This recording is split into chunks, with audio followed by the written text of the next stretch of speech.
So, good morning to all our dear learners and also to my colleague from RG Chandigarh. Very warm welcome to this session. Uh, I think I am audible. जी आदरणीय Ji. So, once again, I extend very hearty welcome to today's session. Dear learners, we are discussing the uh, Diploma in Creative Writing in English program. And once again, I would like to take you back that we are having this particular course, DCE, which we call program. And within the program, there are certain number of courses which we usually call papers. Then in a particular course, there are certain number of blocks. And in this particular program, we have 4 blocks in each course. And each block will be having certain number of units. So in this particular program, we have 4 units in each block. So I'm just reminding you that when we discuss, if we use the word block, unit, course, program, then we should not be unclear about it. We should immediately come to the point that we are discussing the subject matter of either of a block or of a unit or of a course, or we are talking about the program in general. So, with that note, I welcome to you once again, and we will take a small recapitulatory session. Yesterday, our hello sir. yes, sir मेरा first day है तो sir मुझे थोड़ा जानकारी नहीं है। मेरा BCA का सेकंड सेमेस्टर चल रहा है तो सर उसी की क्लास है। नहीं, ये BCA की नहीं है, ये DCE की क्लास है, diploma in creative writing in English. तो सर ये तो जैसे मेरा बीसीए तो उसमें दिया हुआ था लिंक तो मैंने उसमें ज्वाइन किया है। नहीं, आपका तो बैचलर इन कंप्यूटर एप्लीकेशन है ना? जी सर। हाँ, तो ये नहीं है। तो ये जो आज का सेशन चल रहा है, ये diploma in creative writing in English का है। तो हो सकता है कहीं आपको मेल वगैरह देखने में कुछ तो शायद तो ये। सर जैसे अपने रीजनल सेंटर पे अगर कांटेक्ट करना पड़ेगा तो सर कौन सा नंबर यूज करना पड़ेगा सर? हाँ, अभी आपकी बात रिकॉर्ड हो रही है और कुछ देर में आप रीजनल सेंटर पे जो भी आप फाइंड आउट कर लीजिए, क्योंकि इस समय तो सेशन चल रहा है और मैं स्क्रॉल नहीं कर सकता कि एग्जैक्टली कौन सा नंबर जी है। सर। जी सर कोई बात नहीं सर। और हम सेशन ख़त्म होने के बाद अगर होगा तो हम बात करेंगे, लेकिन हमारे साथी RC चंडीगढ़ से जो हैं वो जी सर। हमारे साथ हैं। मुझे उम्मीद है कि उन्होंने आपकी जो बात है सुन ली है और आपका समाधान resolution, there will be the resolution for you. जी सर एक क्वेश्चन और है सर। जैसे कि मेरा फर्स्ट सेमेस्टर का एग्जाम था वो मैं देने नहीं गया था अभी का, और उसको जैसे पेमेंट कर दी थी मैंने, लेकिन उसको मेरे को दिसंबर में देना है तो सर दिसंबर में उसका पेपर होगा सर? नीलेश जी, अभी हमारे दूसरे जो साथी है ना, जो हमारे DCE के जो हमारे लर्नर्स हैं, जी तो, सर। तो हम बाद में कर लेंगे डिस्कस एंड ओके में। सर। ओके हाँ, sir. Please please. Thank you Nilesh ji for joining, जी यू आर मोस्ट जी welcome, thank you sir. always there for the queries of the students. So definitely you are very much welcome in this session. So learners, those who were with me yesterday, they would remember that we discussed 3-4 important points about the creative writing. So very first one was that the directness. What is directness? We talked about its various features, because human feelings, when they are overwhelming, and then when they are expressed, they make a certain impact on the listener. So when we talk about the creative writings, so primarily it's a spontaneous eruption of ideas, emotions, and so forth. We also discussed about individualized language. I gave an example that style is man. It's a famous quote. So when even one of our learners raised a very appropriate question that we talk about the individualized style. We talk about imitation first, that we should imitate the acclaimed authors, stalwarts, and the big names. But at the same time, we also advise that you learn the aspiring writer should develop his or her own style. So that is very important.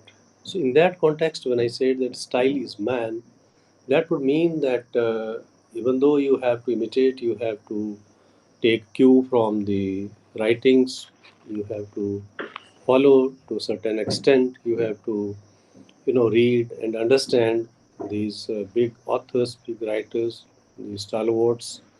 But at the same time, it is very, very important because until and unless a writer uh, develops his or her own style, her own flair, her own language, obviously the word corpus is same.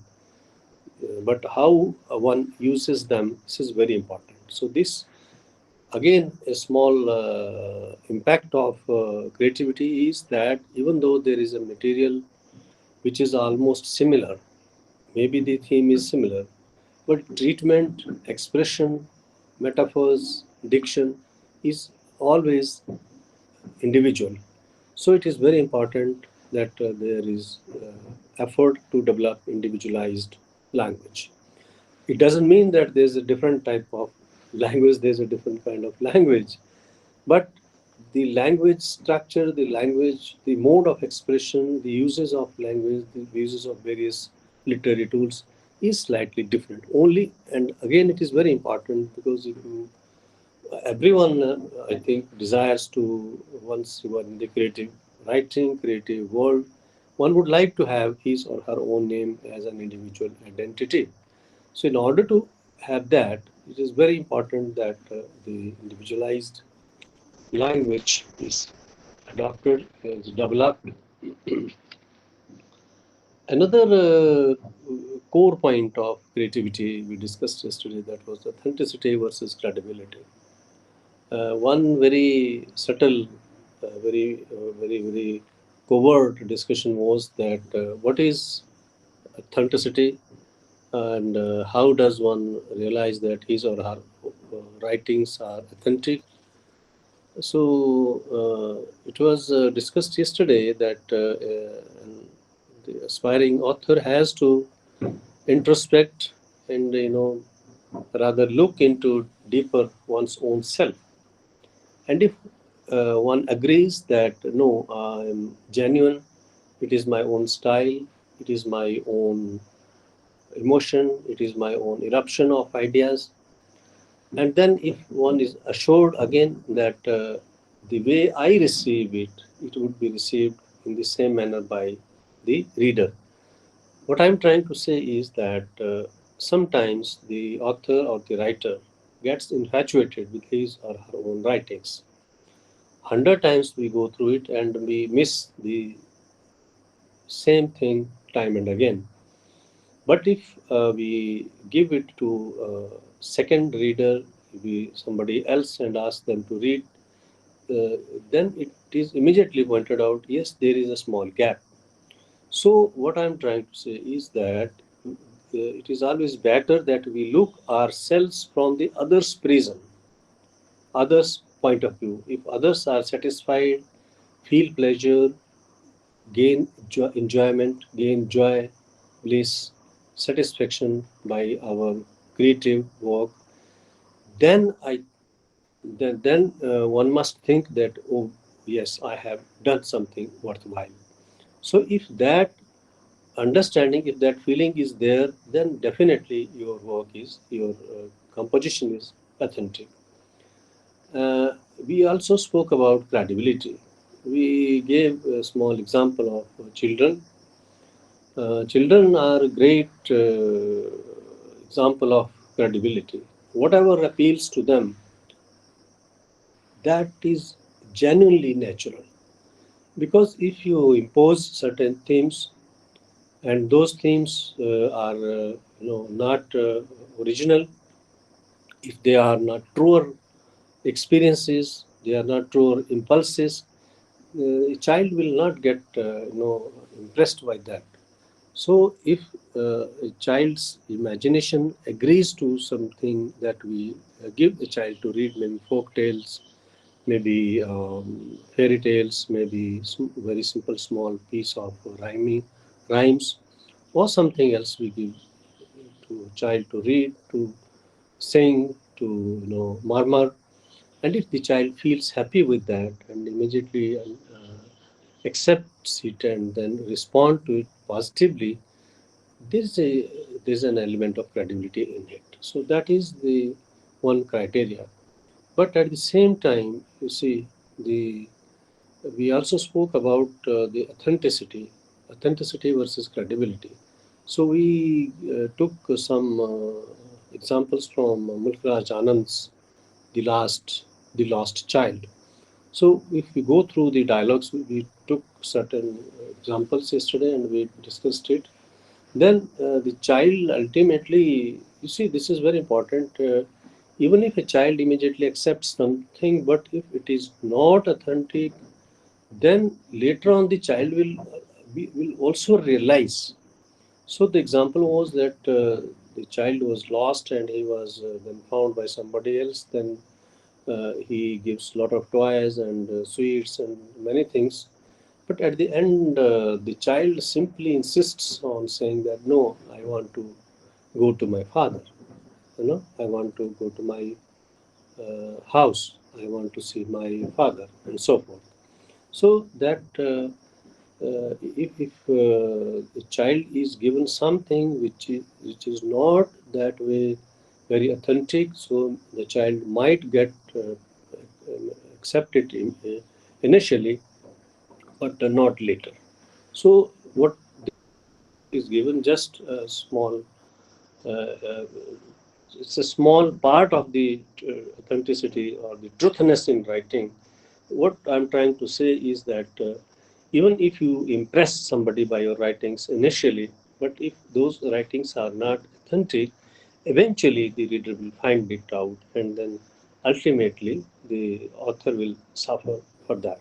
So it is very important, especially with the budding writers, budding authors, budding composers, that they are honest to their self, and if their self agrees, so I use the word self denial.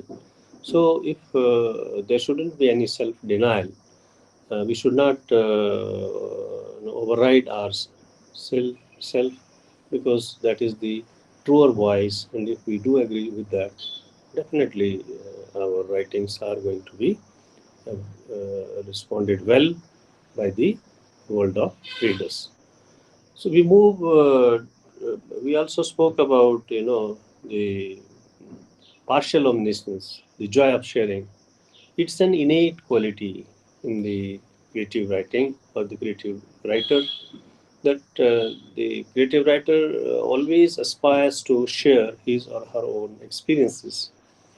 We also spoke about the authorial voice, which was very important point, because we speak about the autobiographies, we speak about the biographies, we read a lot of other forms of literature. So, authorial voice is the voice which is heard by the reader through the compositions. It would sound as a little unusual, but the word used by the unit writer is the musilization. Musilization. It is not visualization. It is musilization, because the reader is heard. The reader is found voicing within the core of the heart. So if the writings are able to create a resonance in the mind of the reader, that would mean that yes, it is a successful attempt. It's a good writing. So because we are talking about the authorial voice, so there's a moot question, definitely, that why the author would like to, resound, create resonance in the minds of the readers. It's an innate quality with any creative writer, any genuine writer, that he or she would like to become partially omniscient. So that means it is not that he physically or he create an image of and then he become dominating in the minds of the readers. Rather, it's a joy of sharing. So the creative writer would always, in the state of mind to share the joy of creation, because we say when the poetry is born, it's a painful experience, and it is a kind of creation, just like a child is born, similarly a poem is born. But so that whole process is also there. The author thinks, the author contradicts himself, the author again visits the same idea, same feeling, tries to express it 100 and 1,000 ways, and then rejects all the ways, and ultimately find a way to express it. And even then, he or she is not very confident whether this expression is going to be received well or not. So there's a lot of pain, lot of anxiety, lot of hard work to create.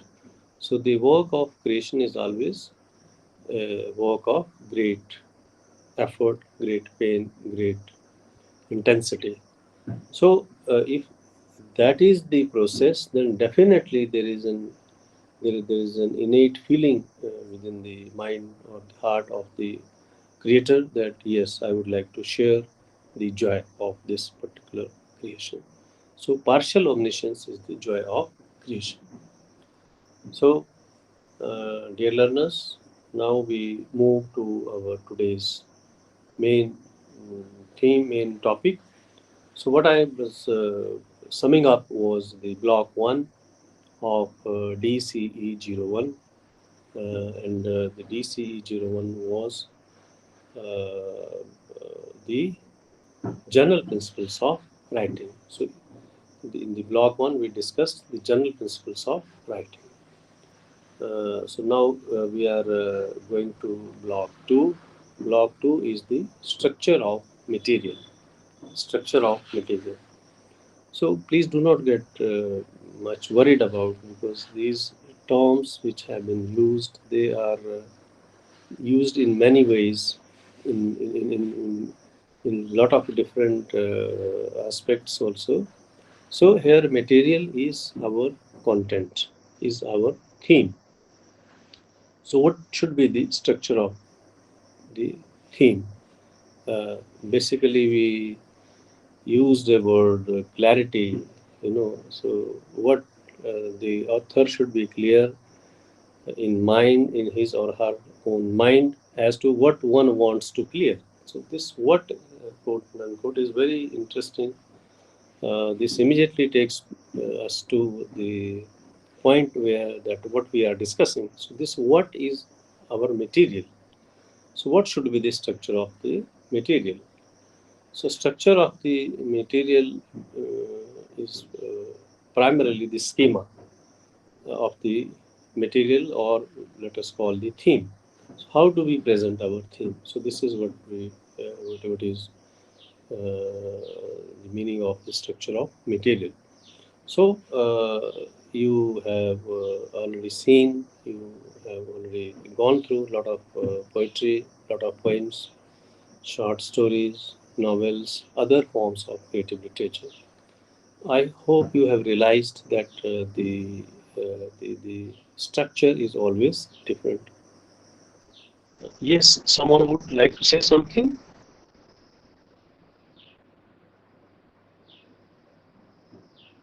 Someone has raised the hand. So, okay. So, I'll continue. So, the structure of material is primarily the schema of the things. Things means the theme. So, when we talk about the theme, how the theme is conceived, how does it get developed, what are the stages, how it is concluded. So this is not very complex in this way. It's simply how do we decide upon the theme, how do we begin with developing the theme, how do we come to climax, and namaskar, yes. Uh, Good morning, Dr. Kaur. How are you?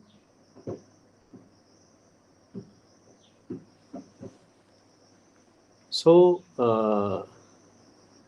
we were discussing the structure of material. So, how do we decide upon the theme? How do we begin approaching our theme? Then, how do we come to the climax? And then, how do we conclude or close it? So, these three basically sub themes are discussed in the 4 units of block 2, and the title of the block is structure of material.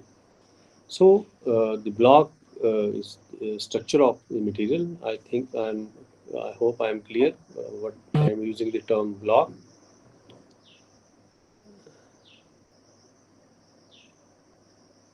Dr. Kaur, I will come to you within very short time. After the session is over, I'll speak to you. So the very first unit of the structure of material is the genesis of theme or the preparation of theme. So we all know what do we mean by theme, and what do we mean by the material. So I think these should be very clear so that we do not get confused as to what we are discussing. Genesis of theme. So genesis of theme implies that what is the source of theme? What is the source of theme? Until and unless we have theme, there is nothing we can do with the writing.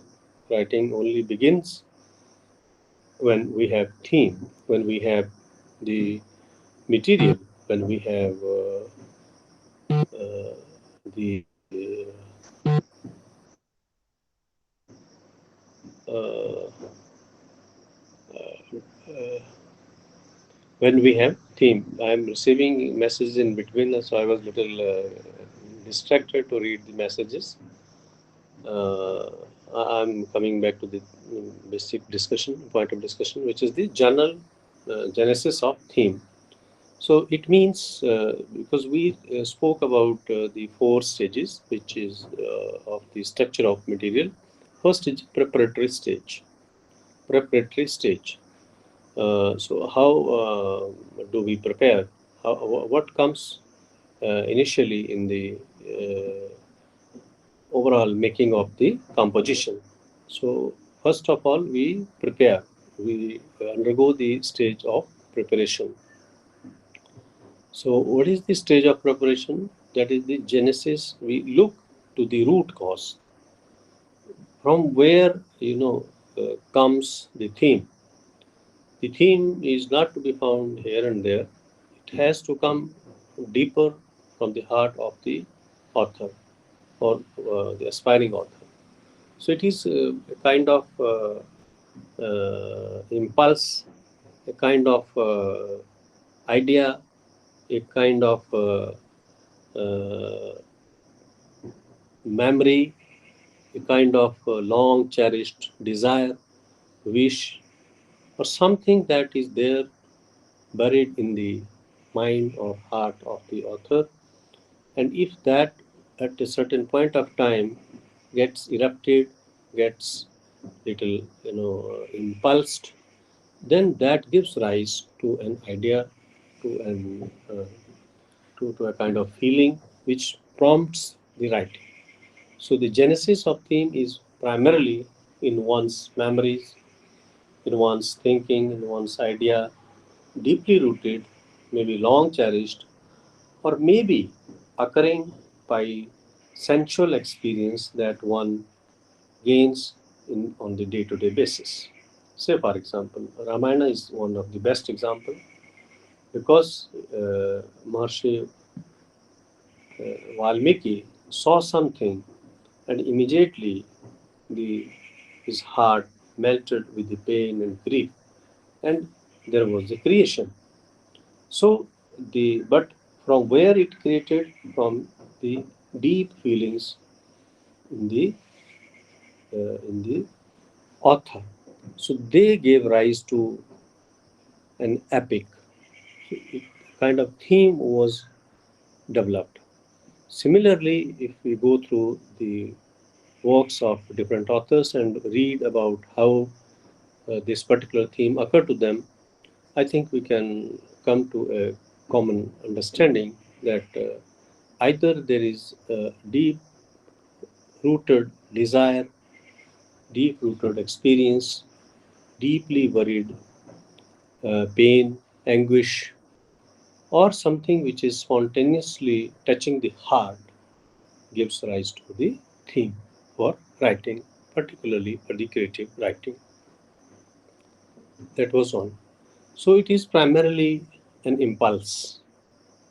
It is an impulse which rises, but you see, it is very important that whether this impulse is genuine or whether the idea that has come to create composition, create something with whether it is genuine. So there are certain traits, characteristics.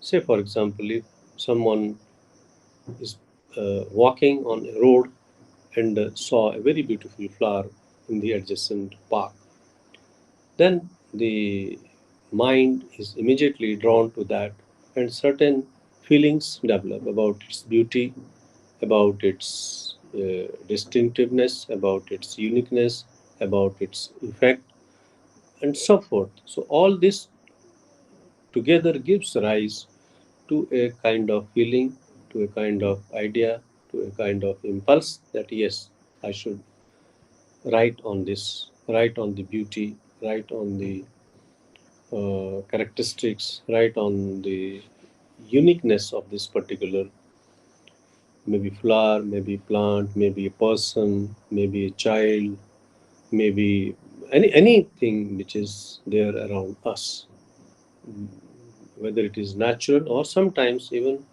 humanly created works are also affecting the heart. So this has to be immediate, this has to be transient, this has to be very powerful experience, it has to be a kind of overwhelming experience. So if and also it is very important that this impulse, this spontaneous, this overwhelming, this very intense feeling should also be equally, affecting the others. Then it becomes genuine theme. Because if one writes and if it is not, as we discussed yesterday, that if the author feels that yes, my writing is very powerful, it is giving it has very strong feelings, it has this and it has that, it's real one, an ideal one. But the question is whether it is received in the same tone and tenor by the reader. So the question continues to be with us here also, whether the impulse, the idea, it is too spontaneous, it is too individual, it is too transitory, then it will not affect the reader. So the genuine experience, the genuine impulse, the genuine transitions, the genuine intensity is that the emotions, the originality of the emotion is that which also affect the readers in the same intensity. It should also create the same impact on the readers. So that would become a genuine impulse. It would be a genuine theme, or if we say that this would be a kind of genuine idea. Let us now rise little above from the impulse, because ultimately it has to come to us as an idea, which is to be developed, to be ground, to be prepared. It is to be developed, climaxed, and then it has to be ended. So we have a lot of such examples. A lot of Indian writings have such themes which are there, which are, as the word used a little earlier, partial omniscience. Definitely, the authors have been received very well. Their joy of creation has been shared by the readers community to a great extent. They have been welcomed. So that is one point. We'll move little ahead. Uh, Creative impulse is sometimes we feel that, say for example, there is a riot, there is a protest, there is something which we see, and we get influenced by it. We think about it that yeah, we should write it. But you see, writing about a riot, writing about a political agitation, writing about a movement is slightly different, because there are different types of motivation, different types of impulses that takes place in the hearts of the author or the writer. Sometimes it comes from the very source which is most innate to human beings, most innate to the nature. If the impulse is the genesis of the impulse is that kind of source, then it will be a different creative impulse. But if one sees an agitation and one wants to write, it is not that way. It's a different kind of impulse. It's a different kind of feelings that compels one to write. So there are two types of impulses. One that which comes uh, from the creativity, and the another one which comes from the social and political motivation. So we are tempted. We write about an ideology. We get influenced by that. We write about it. We use all the uh, creative writing techniques, but then it becomes a different type of writing, because it is created out of the political and social motivation. Whereas the true motivation for creative writing emanates from the very innate nature of human beings, their feelings, their experiences, or something which really touched them to their heart. So this is very important that we distinguish between the two, one which is the creative impulse and the one which is which emanates from the social and political, say, movement, political activity, we can say, or scene or happenings, which are social and political happenings, because we get influenced by that also, and then we tend to develop writing about. There are syndicate columnists, there are political authors.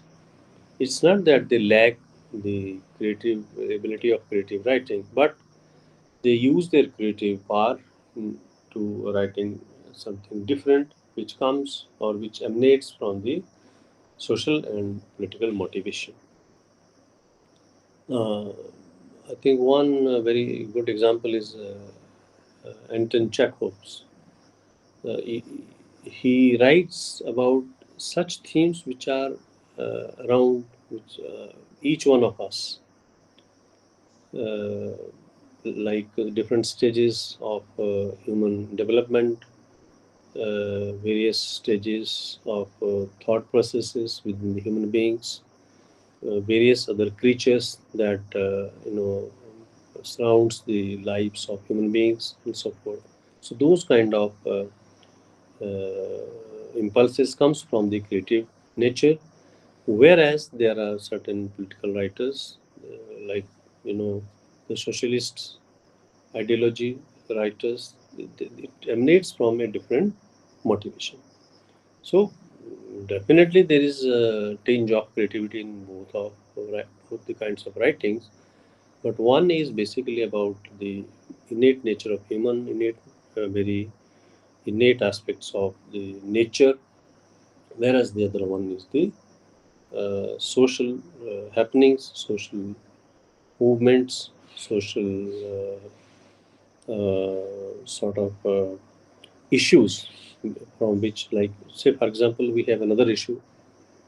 Unemployment is one issue. Uh, Similarly, the higher education is one issue. We the job opportunity is one very important issue. A lot of issues where our youths are not satisfied, and there are a lot of people who are actually writing on these issues. So here we have to distinguish between the two writings. The inspiration for these two types of writings emanates from different sources. So, dear learners, I hope you are able to distinguish between the two types of writings. They may be in the first type of writing, which emanates from the truer sense, truer nature of the human beings, is fully complete creative writing. The other one is writing, but then source is different. So that is one. The next point, which I would like to share with you, is and then we come to the basic um, point of discussion, because we initially discussed that structure of material. So what is the structure of material? What we discussed is the genesis of creativity, genesis of impulse. How does one gets initiated to write, to contribute, to compose something? What are the reasons behind it? So this is what we discussed till now. Now we come to the real business of the real theme, the structure of material. The very first stage I told you is the preparation. So preparation, when we embark upon this particular stage, preparation for writing. First of all, we visit our memory lanes. We go into our deeper into our memory. Then we find different feelings, different ideas which are long rooted, which are genuine, which have been, you know, troubling us for a very long period of time, which have human feelings, which are gathered by our certain experiences, deeply touching our hearts. So these are sometimes very very spontaneous. At times, those are very, very long cherished memories. So, this is the source. That's what I'm making clear. This is the source. So, now we come to the preparation for writing. So, what do we do? Preparation for writing. Actually, writing. How do we begin with writing? We have memories, we have long cherished desires, we have anguish, we have nostalgic events there in our mind and soul. We have lot many things. We are overwhelmed with all these things. But how to begin writing? This is the question. So that point is the preparation for writing. The very first point in the preparatory stage is the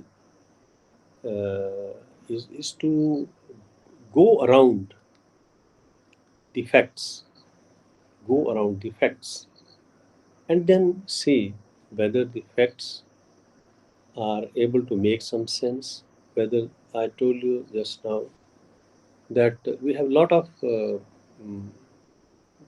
ideas, we have a lot of gathered experiences, good, bad,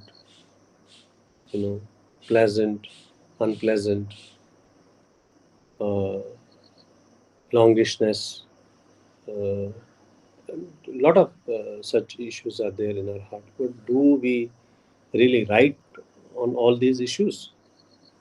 So then we have to identify one particular theme, then go to the locales of that theme. Locales of that theme is visit that theme. Where does it gets rooted? Malgudi days is one best example. Arcanaranas. What is the Malgudi days? What it is? These are small, tales. Then, but can they be written about?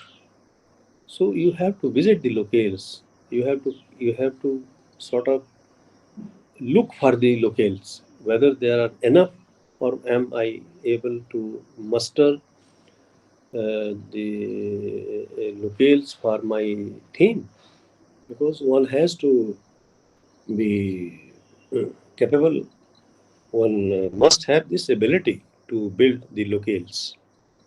So the point is that one must strive hard to to muster the locales and also the atmosphere and, and the characters who will be fitting into that theme, what should be the environment where it can be developed.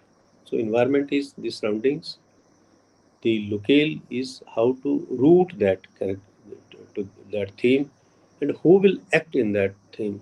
So there are three things in the preparatory stage. One, you have to look for the locales for that theme.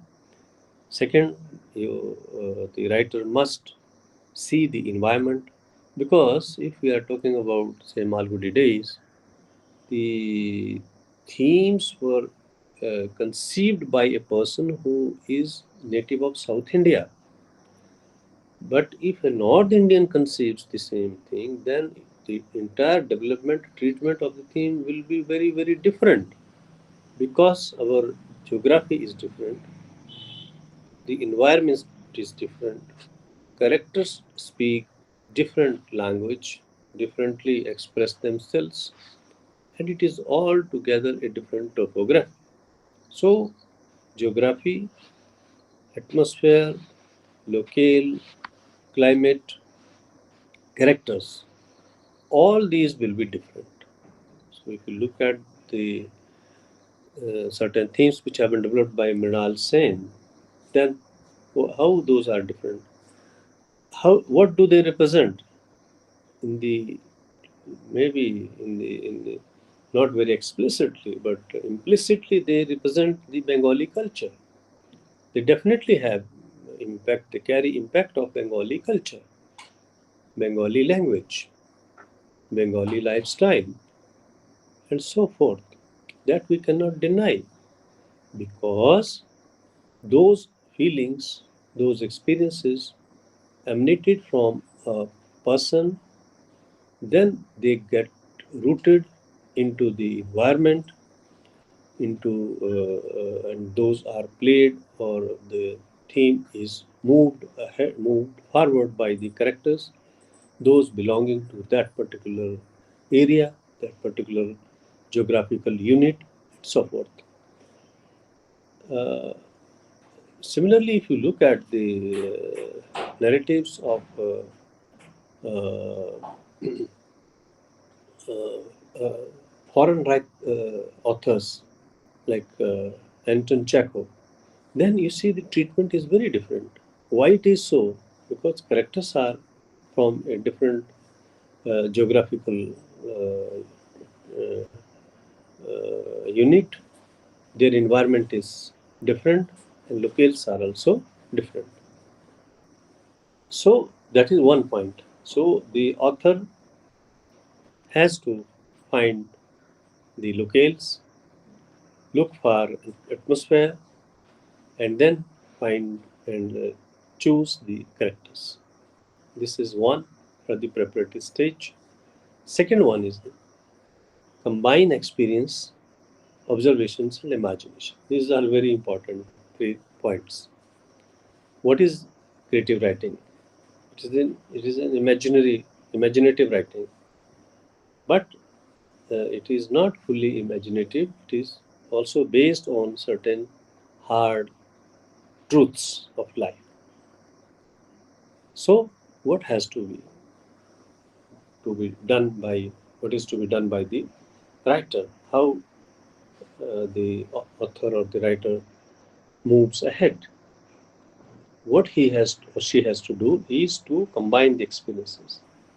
Look for, because there are traces of experiences, and maybe number of experiences will be put together and make one proper theme. So, first of all, combine all those traces of experiences which are long rooted in the minds and hearts of the author. Combine them, and then, very importantly, observe. Just do some little introspection, and then imagine. Then the impulse will develop into a kind of workable theme. So, combining the experiences, observing them, and then imagining. Best example is poetry. It is spontaneous impulse, but it is spontaneous impulse that has reason, but what goes into deeper than the impulse, those are traces of experiences. So they are put together, then they erupts, and then there is a birth of poetry. Slightly different approach is adopted for the story. We will come to when we talk about the short story. Now there is a question. The question is that themes are different for short story and for a poem or poetry. How it happens so? Because there are different themes. Not all the themes can be converted into stories, and not all the themes can be converted into poems. So it is very important that we have very important short stories like Kabuliwala. So what is the theme? It is the experiences, the memories of one who has come from a far off place and who is lamenting to see his child whom he has not been able to visit for long, and then suddenly gets attracted to a child in a foreign country where he is earning his livelihood.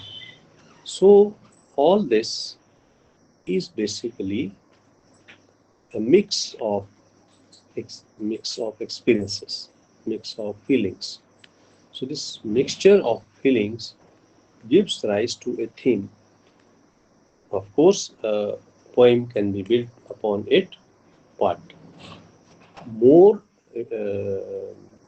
probability of getting better expression is the story, because the indulgence of the character is such that it needs a lot of description, needs a lot of, because if uh, the uh, the protagonist has come from a foreign nation in search of livelihood, he is roaming different lanes in an unknown city, suddenly finds a child, keeps on visiting the child, get attached with the child because the child is resembling his own child. So there are a lot of details. There are a lot of indulgences. So it would not be very appropriate topic for poem, because in poem one idea is developed and then you use metaphors, similes, and then you become too imaginative. You create a lot of ripples in the minds of the reader. But here in this particular short story, there are a lot of experiences which needs to be to the zenith or the climax. They all require to be explained in details. So wherever too many details are required, perhaps the format is good for a short story, and where spontaneity is the prime focus, perhaps the poem is the best option. So while in a short story, there's a kind of statement, and then the dialogues built upon it. But primarily, if we look at the poetry, it's basically thought content.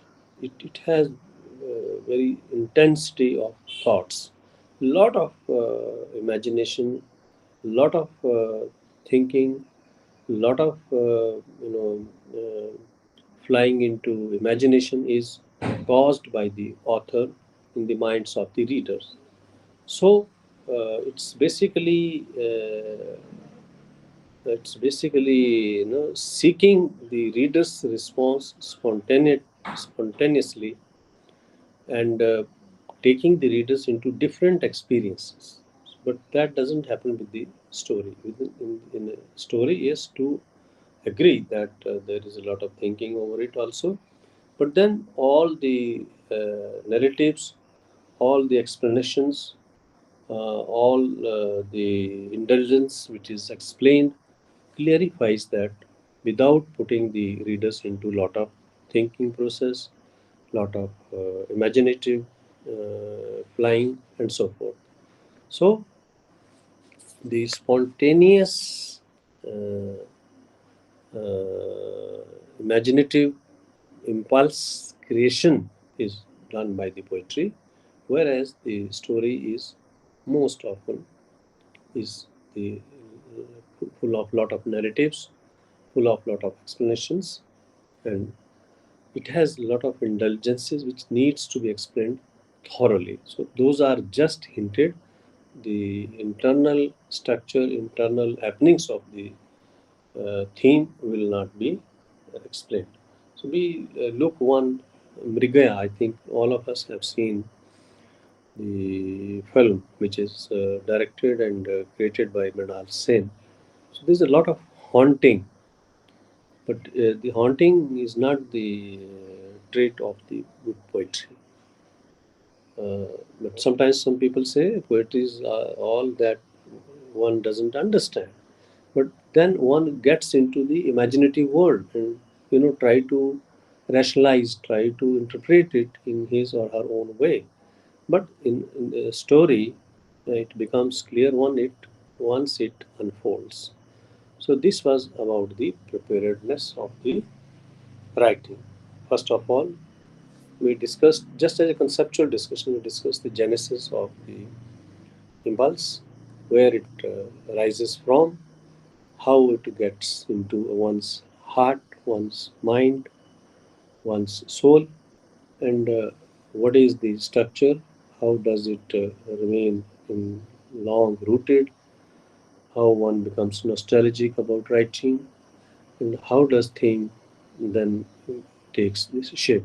And then what one should do, one should look for the theme, then look for the environment, look for the locales, look for the characters, and then within one's own self, around that impulse, observe it, critically examine it, and then put together all the experiences, and then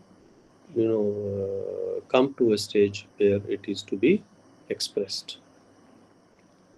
But we also discussed the themes for poetry, themes for like those which have a lot of details. Those themes are well suited for short story, and where a lot of imaginations, lot of spontaneity is there in the eruption of idea, which has to be understood by the reader in his or her own way, maybe sticking to the central idea, but then metaphors, similes, all these things brings new dimensions to the narratives or the narrations. So then that thing is little better suited for the poetry. But imaginative part is there in both the genres. So, dear learners, now we will go to this was about the preparation or the preparatory stage. If we move little ahead from this very point, then next comes the stage of opening. How do we open? Preparation we have done. We have feelings. We have a lot of traces. We have a lot of longishnesses, a lot of good and bad experiences, and at times we have very spontaneous experience, touching experiences, and so on. So we move little ahead. Then we come to the point of opening. How do we open? How do we begin, basically? How do we begin writing? So, importance of opening. Uh, how do you open up yourself for the writing? So, how do you start writing? So the very first point is that we try to write numerous ways. Then we find no, this is not appropriate. Then we, reject that. Then we take some other format. We try to write poetry. We write short story. We try to write a diary. Any genres but then we reject. Then we find, oh no, it has a lot of problems. So there's a stage of confusion. So here comes cue. How to begin? Begin with false start. So false start means it is not a sign of failure. It is a false start. Here means you begin with you have not failed. First of all, one has to admit that you have not failed. But at the same time, you have also to understand that even the great and the greatest of authors have done blunders while beginning writing. So, without caring much about it, much about the gaps, much about the agonies, much about the lack of appropriate ideas. So, false starts doesn't mean that it is a failure. False start means you can begin with the gaps. You can begin with certain certain deficiencies. You don't bother because what happens? We go on, keep on rejecting all our initial efforts endlessly. So that becomes a big issue. In order to avoid that, all of us, when when we think of becoming a writer, do begin. With my personal experience as a broadcaster, I can share you something. We had a lot of young people who were coming with their compositions. So we used to discuss it in our groups, and then we used to, analyze it whether it is appropriate for Yuvavani, that means for youth's program, or for general program, which was for mature listening, and a lot of other issues. I can say from my experience that those whom we initially rejected, we said, no, your writings are not very good. But they stuck to their efforts and kept on pestering, kept on writing. Eventually, some of them became very established authors. Within a couple of years, they had quite a few books, they had quite a few good compositions. and eventually they rose to the heights. So what I'm trying to say is that you begin with inefficiencies, you begin with gaps, you begin with shortcomings. Keep trying, and keep trying. So if you do that, if you do write something today, go to it tomorrow. Just like diary reading, one uh, tool was diary writing. You write diary today, whatever you will write. Tomorrow, if you visit that, you would probably think, no, I could have narrated it better. I could have written it better. And then maybe after 10 days you visit, after 10 days of hard work, 10 days of discussion.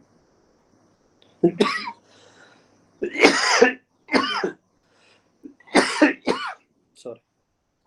And all the discussions with the seniors, you will find that you have really matured and you can uh, do justice with your writings. So this is very important. Uh, we are talking about the opening up. So very first point was how to start. So start with whatever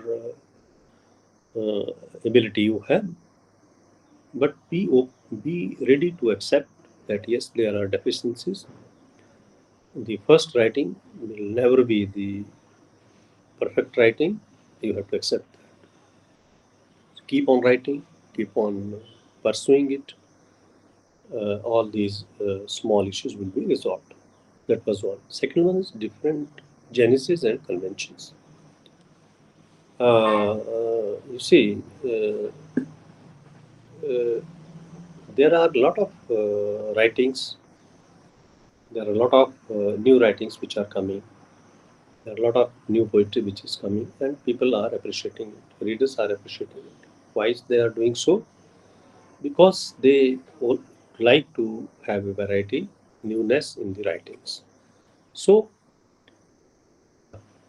it doesn't mean that you should always imitate or you should just emulate, but do try to imitate and then develop your own flair, your own uh, narrative styles, particularly in short stories.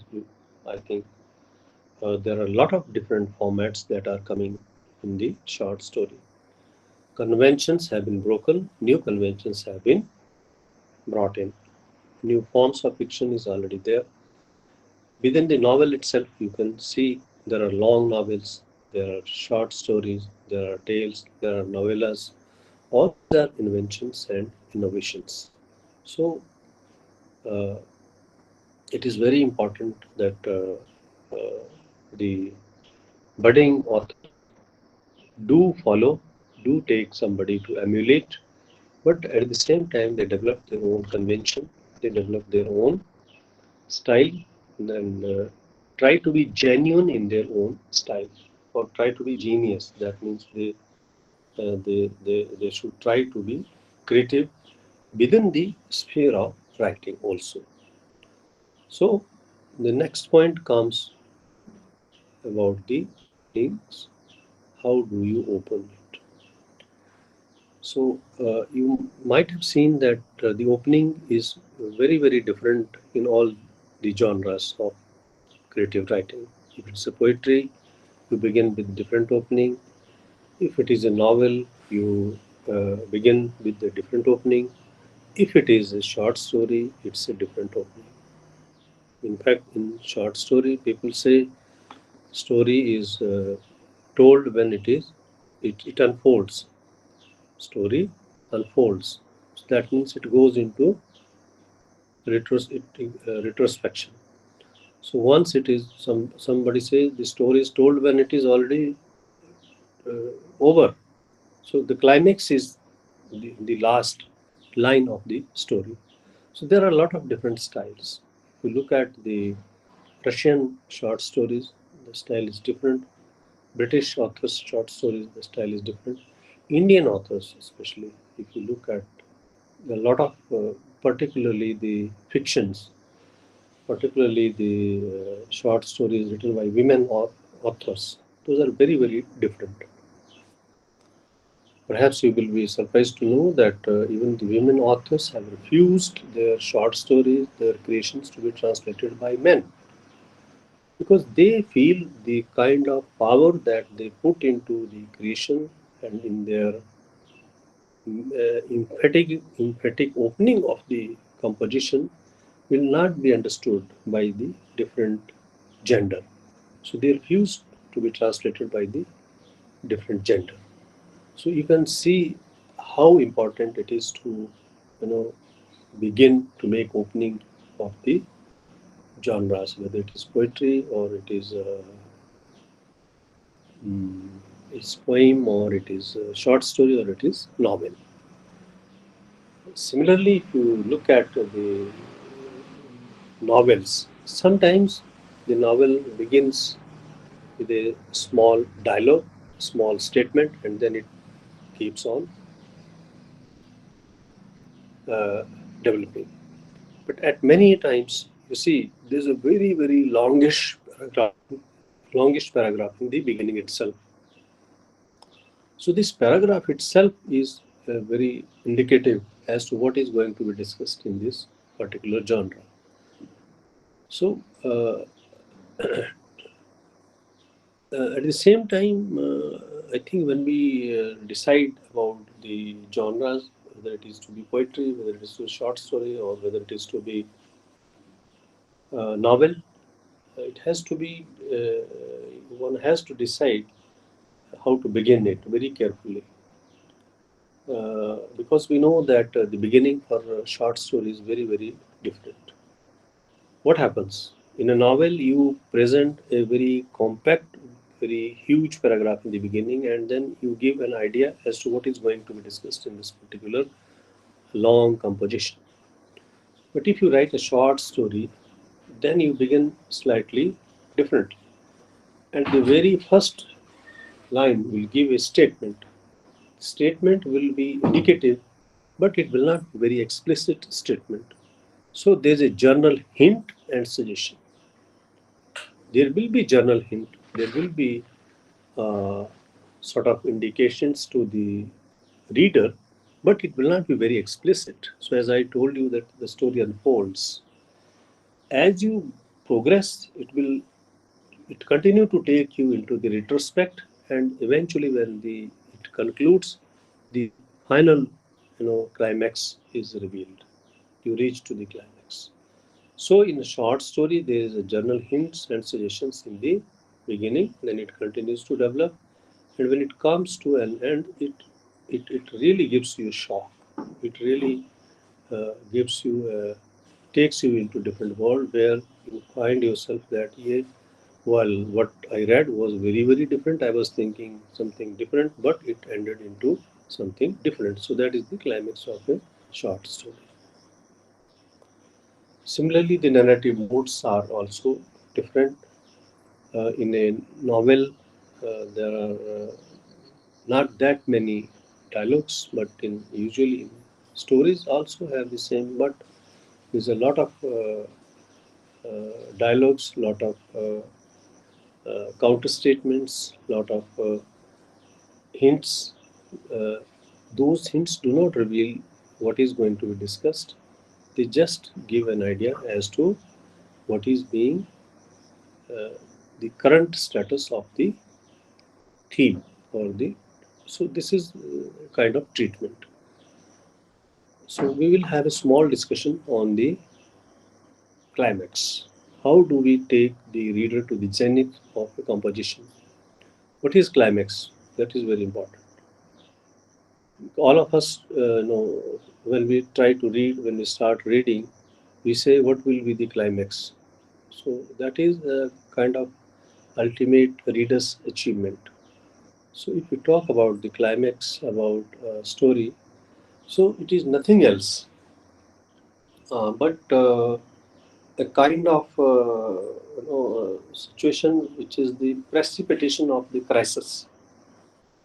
Uh, I think one point which I missed while discussing with you about the treatment of the theme or the basis of the themes is, when we have lot many experiences put together and then when we try to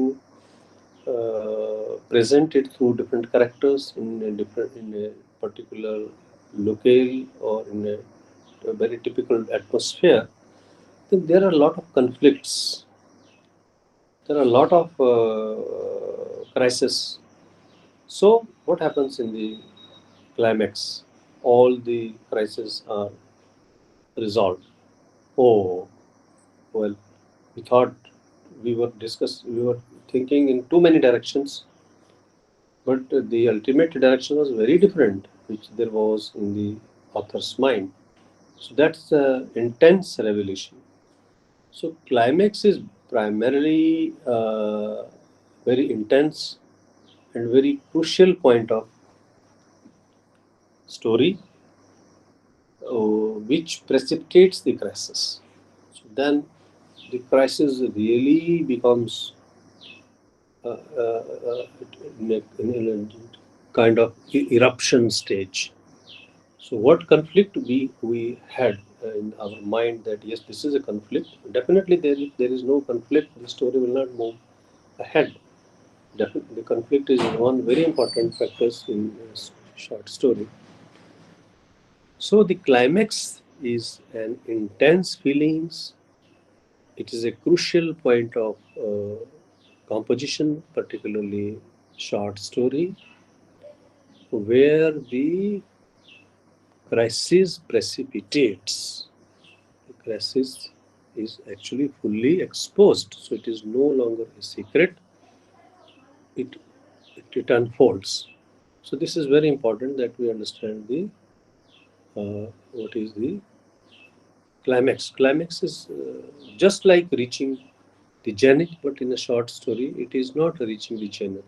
Climax is there in a poetry also. When we understand, oh yes, this was being told, and I was roaming around. So poetry or a poem gives you an opportunity to roam around what the poet says, and then think for yourself, for oneself, and then ultimately arrive at certain point. But in short story, the events are very explicitly narrated, and they are interwoven around certain characters. Then there is a sense of crisis. There's a always a kind of war going on in the minds of the reader. What will happen next? Who will win? Who will be defeated? What will be the result? What are the consequences going to be there? And so forth. So when the story reaches its climax, everything precipitates, everything just erupts and becomes very clear. So that is the point of climax. So in simple words, we can say it's a kind of intense feeling that one gets from the reading, from the composition, where all these crises are resolved or gets precipitated and it becomes very obvious and clear. So if they are very obvious and clear, naturally they become clear to the reader, and the reader see them very transparently. Yeah, this was the problem. That was the problem. That was the issue. And this happened because of this particular. So all these things are there. So we know when we have family drama specifically. So when it reaches to the zenith or the climax, then we know, oh, this particular character was related to that character, and this happened because of that, and then the present situation is an outcome of a particular event that happened in one's life 50 years back, 20 years back, and so forth. Like when two friends meet and then they separates, and after they meet after many decades, then they have their own families, they have their children. Once again, when they meet, then there are a lot of things from the memory lane. A lot of conflicts are there. How it happened? How did they separate? So reader wants to know all these things, but those are not narrated very clearly, very explicitly with the force of the treatment of the story. They are made clear when the author takes the theme to the climax. So it's a kind of heightened intensity. It is a heightened intensity where the crises are resolved. So the climax leads to the resolution of the crisis, and also it suggests a thematic direction. Thematic direction means what theme you uh, adopted for treating. Then it very clearly states that yes, this was the treatment. In certain situations, even the statement is made by the author. Yeah, this happened because of that particular reason. So there is a thematic statement which creates a situation that clarifies the kind of treatment given to the theme. So it's clarifying the direction. One interesting point is this, that this climax, this climax is also very typical. Typical in the sense that it is not only based on the happenings alone. It depends upon the world view of the author, how the author sees intensity or the heightened experience through the treatment of themes. How does one perceives that this should be the climax? So the real issue here is that sometimes the reader feels that, yeah, I think it should be ending in that particular point. It should be ending that way. But what happens when it comes to the climax? There is a different situation altogether. So what I'm trying to say is that it also presents the worldview of the author. How does author looks? How does author is aware of the realistic situations around in the atmosphere in which he or she has developed the theme? So it is also talking about the worldview of the author. So these are just few points I thought I would share with you with regard to the climax. So I think it is very clear what is the climax. It is the heightened experience. It is the stage of intensified feelings when all the crises are resolved, or rather we can say the precipitation of the crisis takes place. We will move little ahead and we will take maybe 5 to 10 more minutes to discuss uh, another point, which is the ending. How a composition is ended. So we call it, we have different types of ending: open ending, closed ending, unique ending. What is the perfect ending?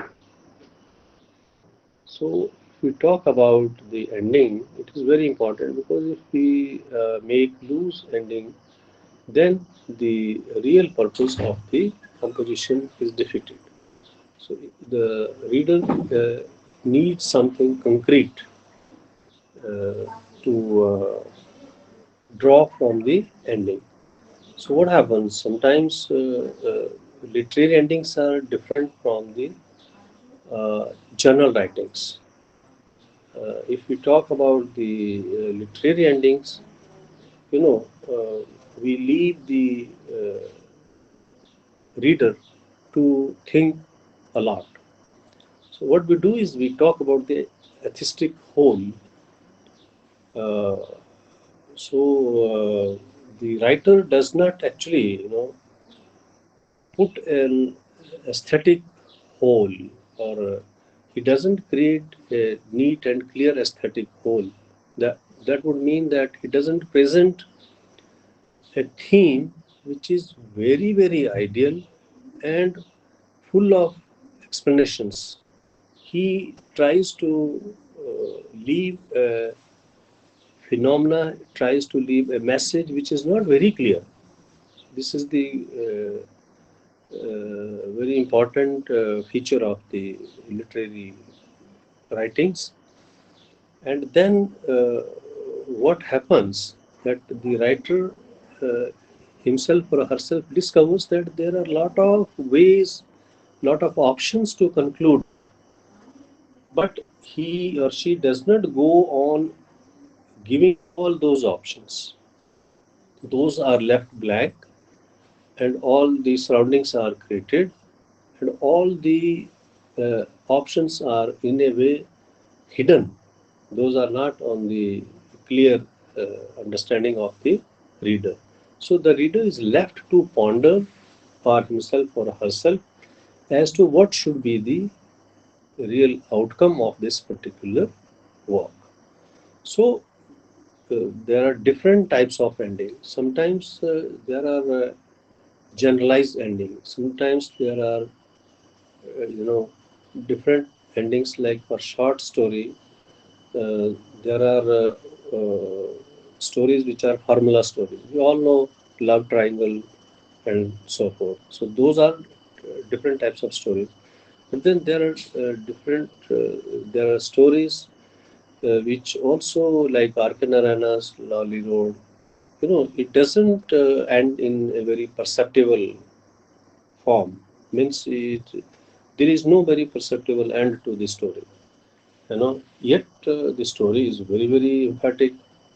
So it is not very important that we create so many narrative innovations and then we try to give a full package of the literary piece which has a very concrete ending. That is not possible, because the imaginative sense of the reader is to also to be considered and allows to brings different conclusions to the narratives, to the composition. So there are sometimes we have stories which are unique or single effect ending. What is single effect ending stories? Single effect stories are basically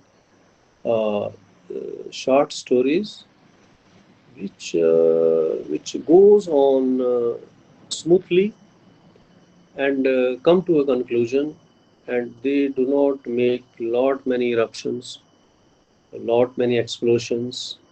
So it just develops gradually, and it also unfolds gradually. So it doesn't give you a shock.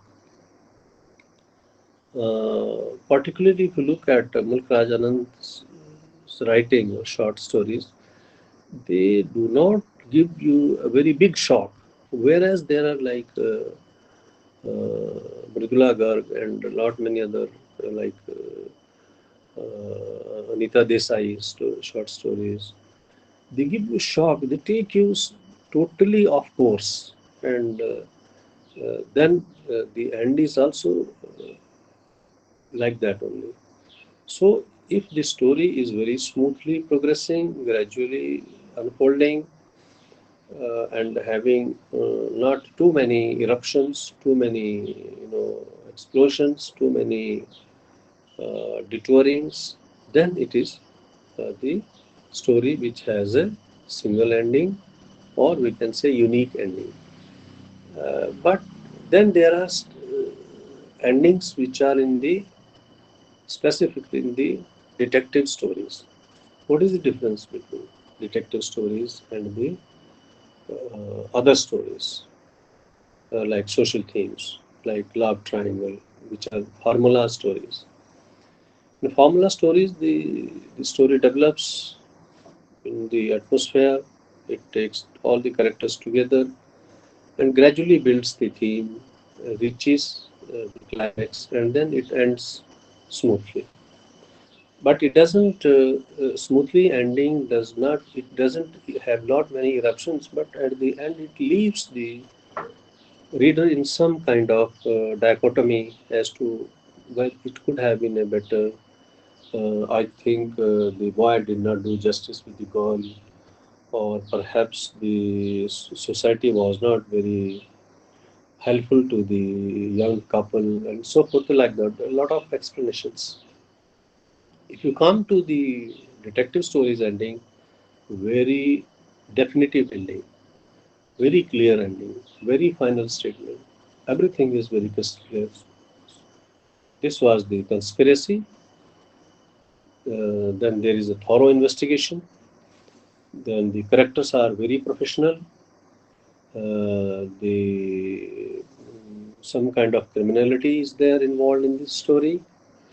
There are scientific principles that are followed in some kind of lab analysis or the follow-up of the to detect the criminals. The big thing is that they end in a very concrete conclusion. They don't leave any puzzles. They do leave small puzzles because in the all through the story we keep on guessing. This will happen, that will happen. Perhaps this will. Person, particular character will be the culprit, will be the criminal, or will be the hero, or whatever it is. And at the end of the story, we are told that no, whom we were thinking he was very honest person, he was very sober character, is the actual criminal. Lot many stories we have seen this. So the detective stories, the ending in the detective story is basically there is a precision. There is a mathematical precision both in the pursuit of the themes as well as in the ends. So they have very definitive ending, very clear ending, and the sense of unexpectedness that is the feature of the detective story is actually made very clear towards the end of the or in the ending statement of the story. So this was the ending, particularly with the stories. Sometimes we also end the stories in different moods. We have stories which are the atmosphere stories. The stories about the mm, uh, very ghastly incidents that are happening sometimes around our society. So those leaves us in a very mm, unsavory mood. Say, for example, there is exodus of people from one place to another.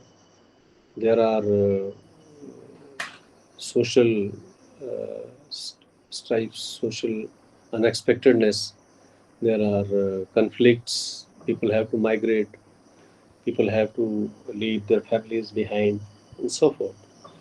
So, in those kinds of stories, we have an end where we are left with certain questions and not a very pleasant mood. So, those are atmospheric stories. Those stories are having an end where our mood is not very pleasant. So, that kind of stories are also there because you might have seen when we had the crisis in Northeast, crisis in Chhattisgarh, crisis in other states, crisis in different countries. Recently, there was crisis in one European nation. A lot of people had to, migrate from that nation to other countries. Then there were stories about their migration, their stories about their journey, how did they suffer. Then there were stories about the treatment meted out to them by the foreign nations. Then there were horrific stories about the countries who received them but later on treated them differently.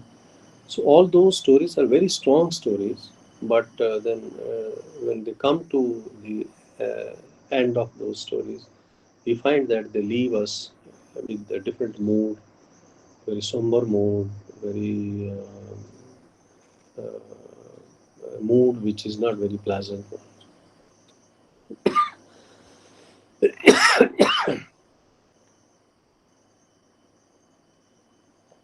Sorry. One thing is very common. We have formula stories, as I have been talking to you now in this particular session.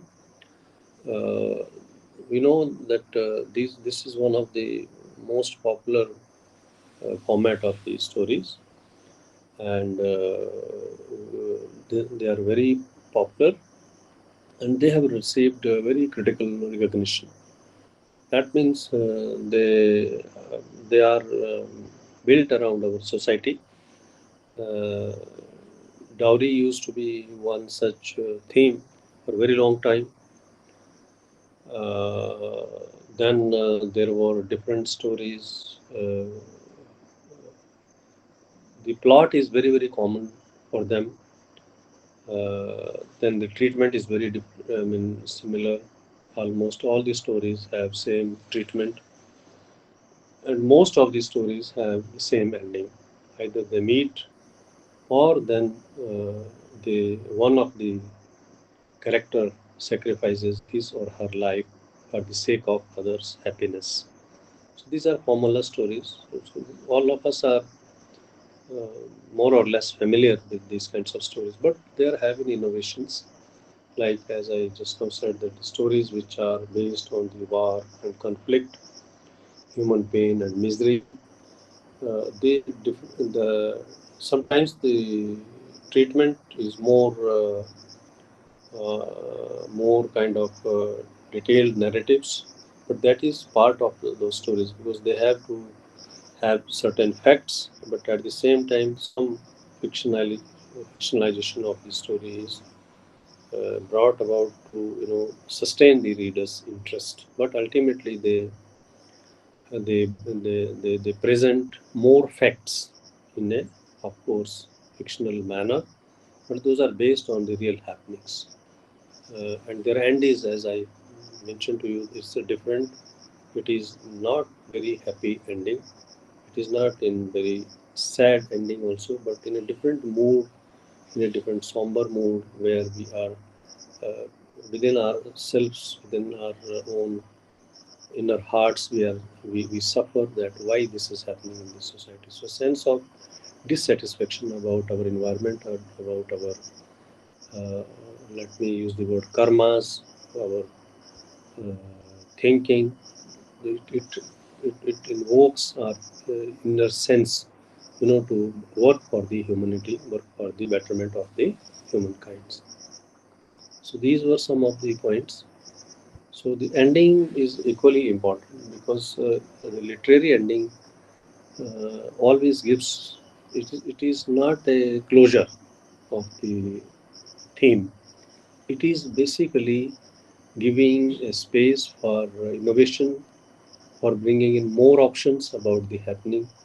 So the literary ending of the particular the different genres is giving it's a revelation about the people and the things, and it primarily focus on three things.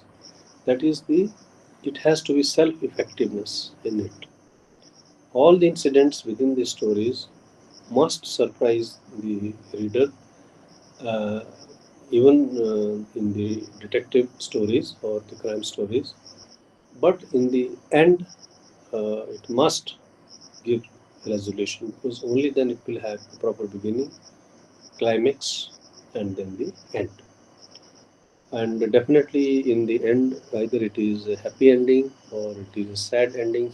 Just like in formula stories, we know if two people are separated for their life, taken apart from one another, then it is a sad ending. But it's a different ending with the war and crime stories. It is different with the detective stories where there is a mathematical precision all through the story in the ending as well. And so it's a basically creative writer's own fantasy, own justice, whether one makes the stories predictable or unpredictable.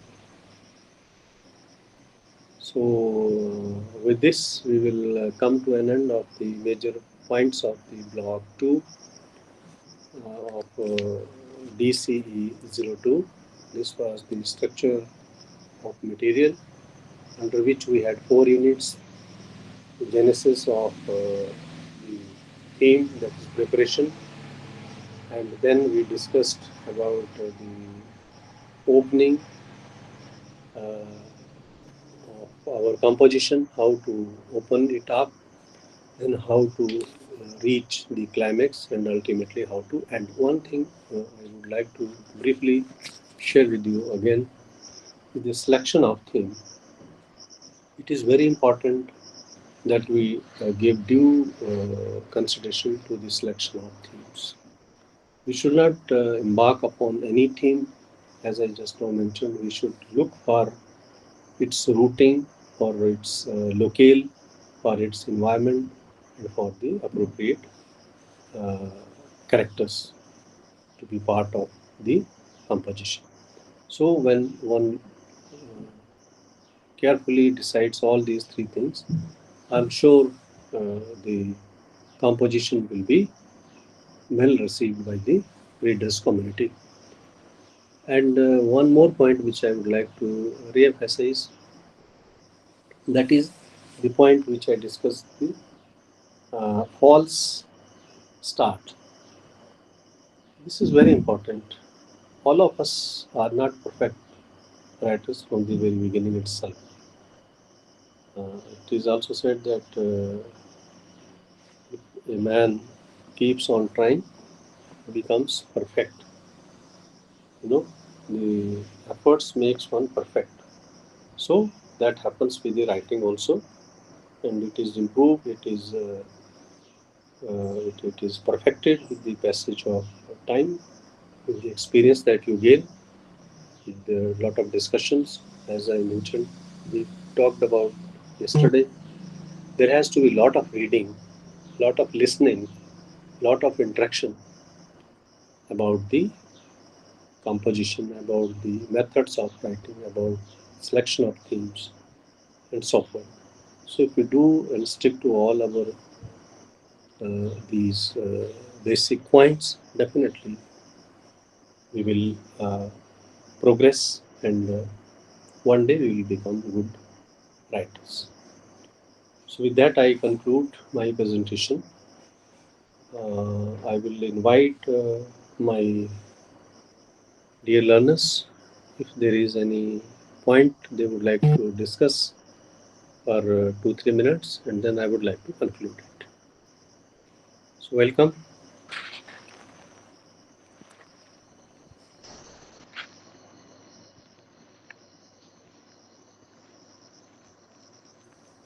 Yes, please. If there is any question, I would like to respond to that.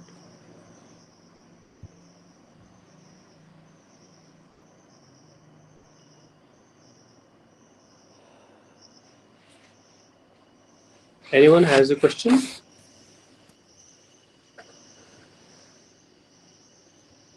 Or any feedback or any issue that you would like to discuss? Yes, sir. Sir, I need the recordings for the session if there is any link for the recording. Yes. I'll request because we are all remotely connected, so I will request because these are being at the RC end. I will request the RC to connect to you, and maybe whatever possibilities there, they will let you know. Yes, sir. Thank you. Because for certain medical emergency, I have to be in hospital, so I'm attending from there. Okay. I'll request RC to respond to your query, please. Thank you, sir. Thank you. Anyone? And so, study material I have not yet received. So, and at this situation, I cannot go to the my learning center, study center. So is there any way out I can get the information? Because I have tried all the way. I have already emailed everyone. They are saying go to RC, go to study center. RC is saying go to study center. Study center is saying go to Delhi.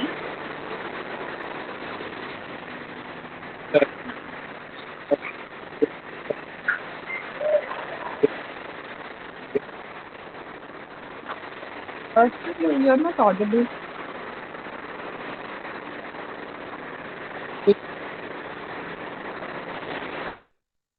And also, yeah, there is what else?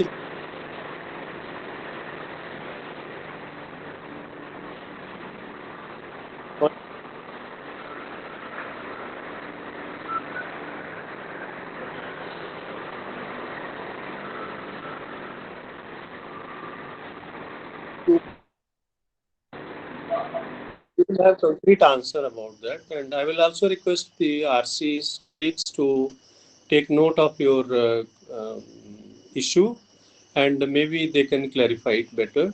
But there is a specific link for the study material at the MPDD or the material link, which where you put in your details, and then they will specifically say whether your packet has been dispatched or it is yet to be dispatched. So there will be very definitive and very clear statement about the dispatch of the study material.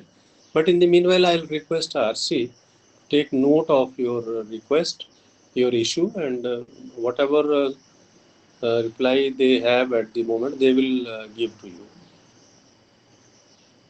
Okay, sir. Okay, sir. So yesterday I happened to log in very late, and I tried around 4 times, but I was not allowed to enter. I logged in because I have to go to the doctor. I logged in around 11:30, but I could not enter the class. I see, I see. So I will request that if anyone is joining late, he or she be allowed. I don't have an issue with that. No, you are all welcome, because we understand that distance education is different from the conventional, and each one of us is having certain pressing issues. So we'll see that. And sir, I think RC is not, the gentleman is not present. I don't know. I cannot see. Well, I will have to find out myself. I am at a distance from the RC. I am also attached, joined from a very remote place. So I will find out. Definitely, I'll call and I'll gather some details. Okay. Thank you, sir. Thank you. Okay. Okay. So thanks. No, dear sir. learners. One request, sir. Good afternoon, Yes. sir. I am Satyadev. Do you speak some points on LMS portal? Lot of noise in your phone.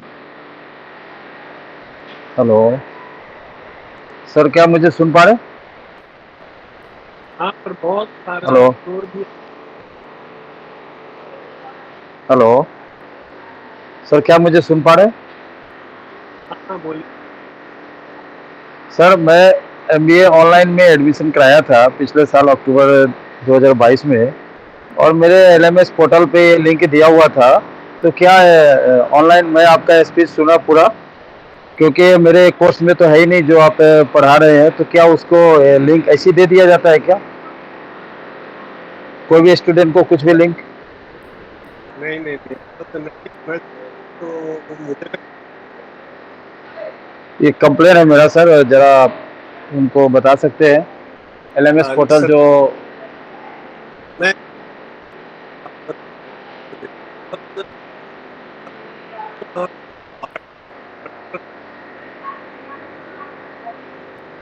Sir सुन नहीं पा रहा हूँ।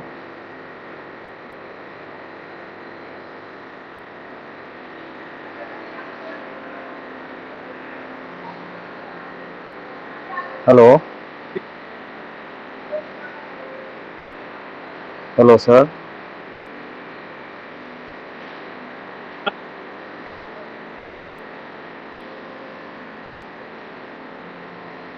Not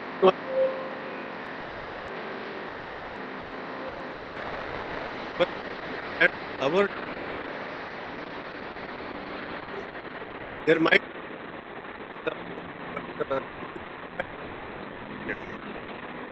put it Hello.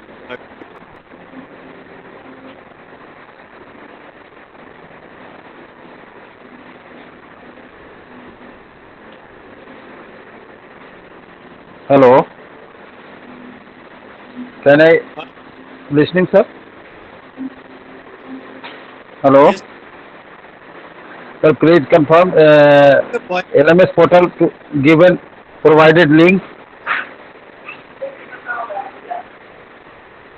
no, what I am trying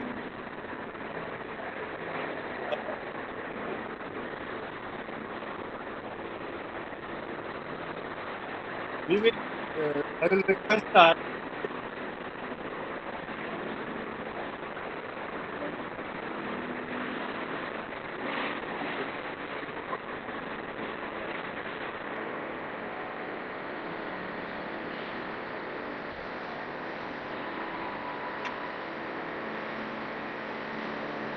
sir कुछ भी सुनाई नहीं दे रहा।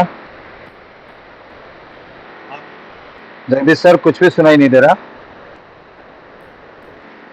नहीं आप बहुत आ रही है, कट रही, वॉइस कट रही है बीच बीच में।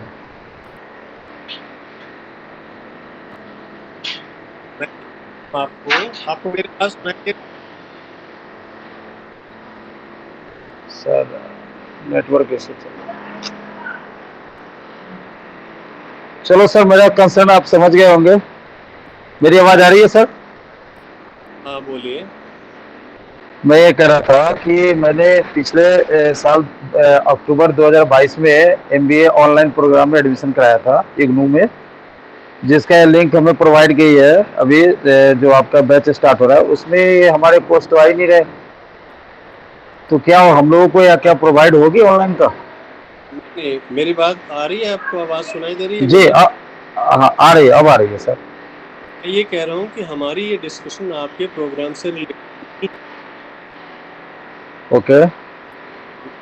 दूसरी बात ये है कि मैं आपकी क्वेरी रीजन सेंटर को भेजूंगा कि वो जी जी इसको जरूर सर, जरूर। बस ठीक है ना, it will be resolve. Okay, thank you sir, thank you. Thank you okay sir, good afternoon, good afternoon. Thank you. Thank you sir, thank you, okay welcome. Thank you. Good afternoon, sir. Can you hear me? ये तो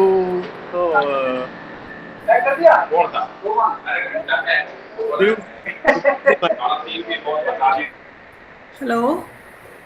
yes please Hello? come. Yeah. Yeah, Yeah, sir. yes. I have a doubt here. The single effect endings are said to be endings that come with no surprise. That's what you said. Single Effect endings. yeah. So, how is it different from the ending of the formula stories?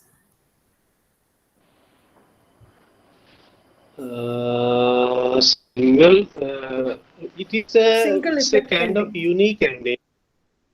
Yeah. Unique ending basically. It is technically it is a unique ending, and it is we are talking about the formula stories, na, where we Yeah. have very perceptible. Yeah, it's very clear. We know what to expect in a Yeah. formula story. Yeah, but in Yeah. single effect ending, so the ending comes as a surprise or not? No. It will not be a surprise. It is an ending where some abruption is not there, and some unexpected abruption is not there. So it is a basically smooth development of the theme. It progresses smoothly and it ends smoothly. Okay. Formula stories, you Yes. see, there's a rift. In formula stories, there are a lot of characters. Say, for example, a villain is coming, he is jumping into it and making a lot of departure from the main story for a while, and then again something happens, then he goes out. But in single effect ending stories or the unique ending stories, is basically this is the story which deals with an incident which develops smoothly and also comes to it reaches the climax, and smoothly and gradually it reaches its end. So there is no unexpected or abrupt happening that is there in the story. So that means it progresses well and it ends in the same deprogression. So there is no turmoil, there is no upheaval. So the only difference between the formula stories are the stories which all of us know, those very perceptible ending. But in single effect stories, the treatment is slightly different and the end is very, very smooth. So it will give you some space for imagination also, but it will not be very abrupt or very, what you can say, expected. It will not have any events that not expected within the story. Okay, sir. Okay. Okay. Okay, dear. Thank you. Thank you. Thank you. Thank you. So I'll take leave and wish you a very good day. We'll meet You too, tomorrow. sir. Yeah, we'll meet Thank you. tomorrow. Thank you. Thank you.